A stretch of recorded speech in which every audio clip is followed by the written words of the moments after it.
If you click this video, then you probably already know about the portal paradox, right?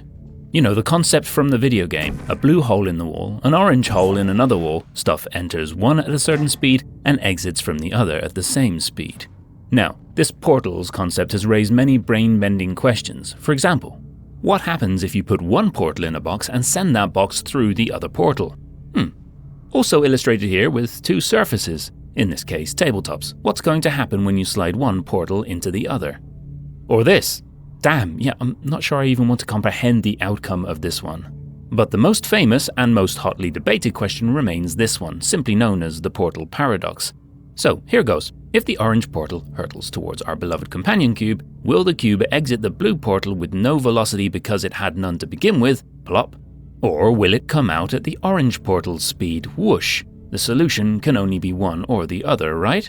Well, here is a third angle. See, I suspect portal paradoxes exist only because portals are vastly misunderstood. So, first let's see what a portal really is. Yes, a portal is a hole, but not a hole in a wall or a table, but rather a hole in the fabric of space-time in a higher dimension. Since this concept is very abstract and hard for our brains, used to existing in 3D space, to grasp, let's simplify and work only in 2 dimensions. Let's take a flat sheet of paper with a 2D video game world drawn upon it. For the character, who is absolutely not Mario for copyright reasons, whose name is Nonmario and is just a 2D character in a 2D universe, everything looks normal. The walls, the enemies, the ground, the sky, and even the mountains in the distance. For us, this world looks totally flat and is missing one dimension. Now imagine Nonmario had a portal gun. In order to pass this obstacle, he could just open the portal on the wall on the left and the other on the wall on the right and then pass through. So a portal is a shortcut through space. Convenient, but how does it work? A portal is a wormhole.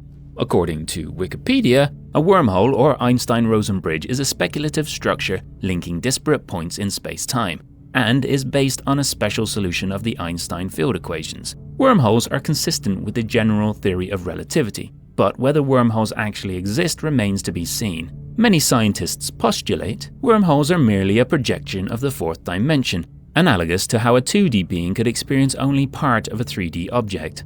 As non-Professor Grant explains, this attractive piece of paper represents space-time, and you want to get from point A here to point B there. Now, what's the shortest distance between 2 points?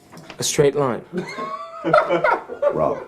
The shortest distance between 2 points is 0, and that's what the gateway does.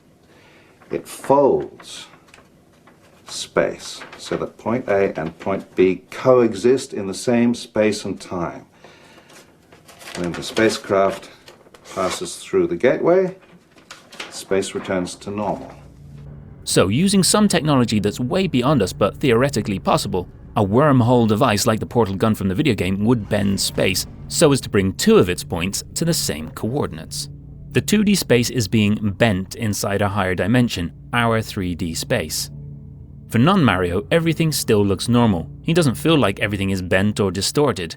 The same way for us in a bent spacetime, everything would look normal and not distorted. Then all the character has to do is slip to the other side.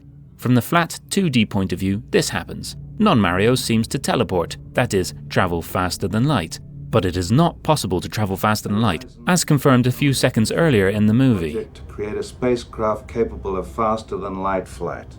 Oh, no, excuse me. You see, you can't actually do that. The law of relativity prohibits faster than light travel. Relativity, yes, we can't break the law of relativity. We can go around it. The ship doesn't really go faster than light. What it does is it creates a dimensional gateway that allows it to jump instantaneously from one point of the universe to another light years away. How? And this gateway is a wormhole, aka a portal in the Portal video game. From our point of view, from the higher dimension that is our 3D space, the distance traveled by Nonmario between the blue and the orange rings is in fact 0. He did travel at casual walking speed, he only took 1 step forward without ever leaving the sheet, without ever going to the other side of the sheet, or without taking a shortcut into our 3D world or anything. This is where things get wicked. There are not 2 distinct portals. The blue and orange rings are the 2 sides of one whole. They coexist in the same space and time. Most illustrations of wormholes, including this Minute Physics' take on the paradox, draw a tube or hose between the blue and orange rings. This representation of a portal, in my opinion, is wrong because it fails to realize that there is no flexible hose in between. The actual distance in between the rings is 0 in the higher dimension, ours. Even though they look apart in the 2D universe, if there was a tube, like in this representation, we would have to travel through this tube, which would take some time, but it doesn't. Traveling through the portal is instantaneous simply because there is no distance to travel because the thickness of a 2D hole is 0. Also, you can't separate the blue and orange rings for the same reason that you just can't separate the two sides of a hole in a sheet of paper. They are not two distinct entities. They only give the illusion that they are. Now, with that in mind, let's examine the birth of portal paradoxes. The portal paradox's starting point is, what if I move the surface a portal is on? Naturally, the portal will move with it. This is a very intuitive assumption because that's what a hole in a wall would do according to our everyday experience. The problem is, it is a wrong assumption, and that's why the paradoxes are invalid. Let me demonstrate.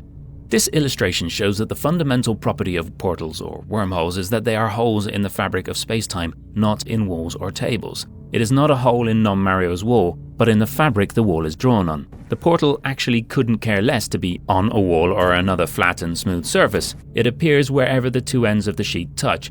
It has no notion of and is not affected by whatever's drawn on the sheet. You can remove the bricks from the wall in the 2D universe and then move the wall around.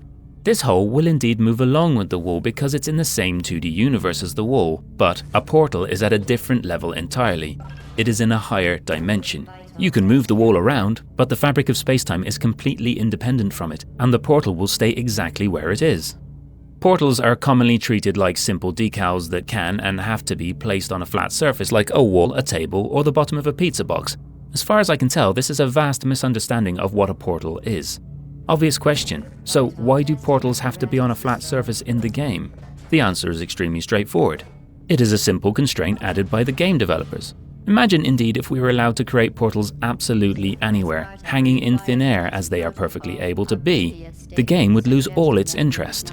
The necessity to be on a wall is not the only liberty the game takes. It also represents portals as flat 2D rings, probably because it is way easier to render in the game engine.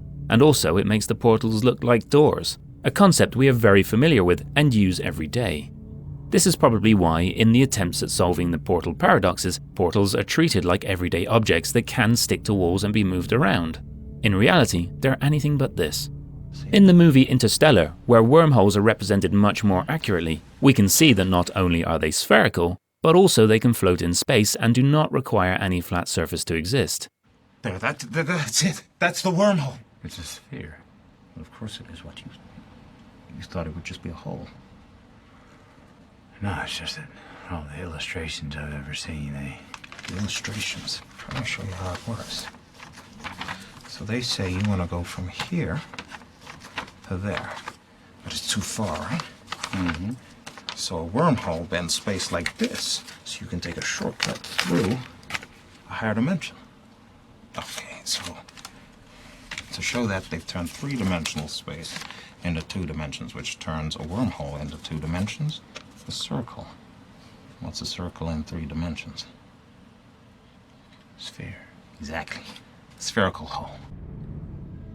In conclusion, my solution to the portal paradox is, this is fundamentally wrong and can't happen. Moving this surface won't move the wormhole because it's not physically attached to it.